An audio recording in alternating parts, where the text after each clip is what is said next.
True to her word, Freya came back the next day. Aislin still couldn't figure out why she had decided to engage with them, but she knew they had no other choice but to follow along. This time, she took them on a tour of the fortress.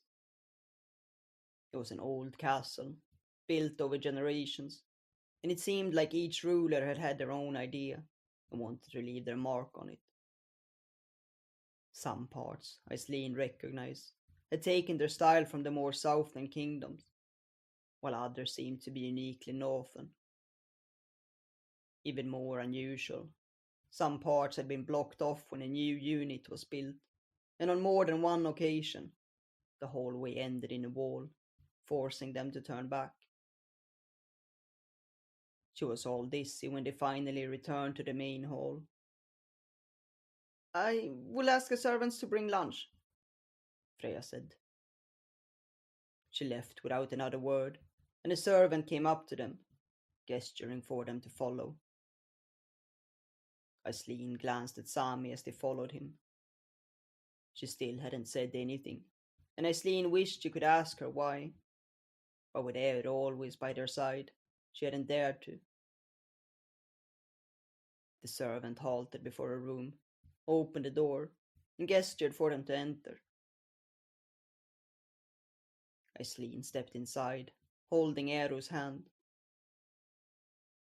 It must be Freya's private chamber, because there was a bed and a desk, and in the corner a table with chairs.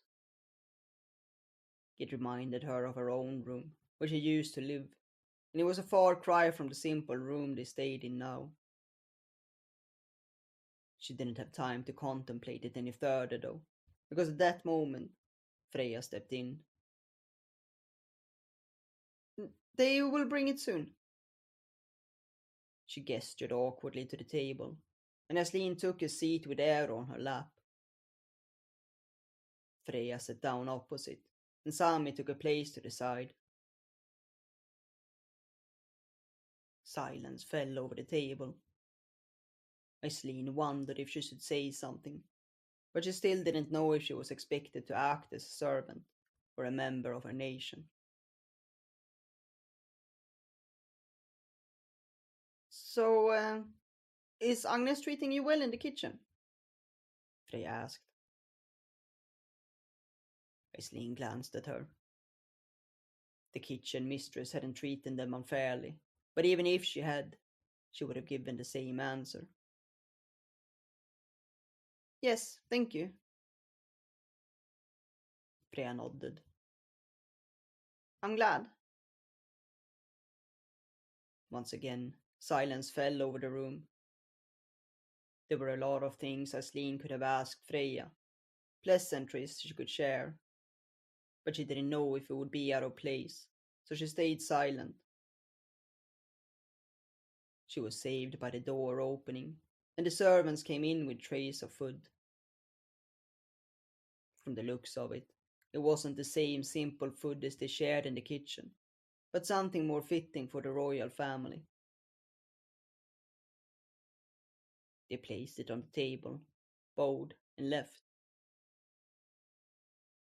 I'm sorry, Freya said. I asked them to be quick, so it isn't as fancy as you would have expected. Worry not, Sami said. Aislin looked at her, surprised. It was the first word she had uttered in the company of Freya, and Freya seemed to notice it as well, because she smiled. Please. She gestured at the food. Aislin helped serve Eru, then took a plate and began to eat in silence.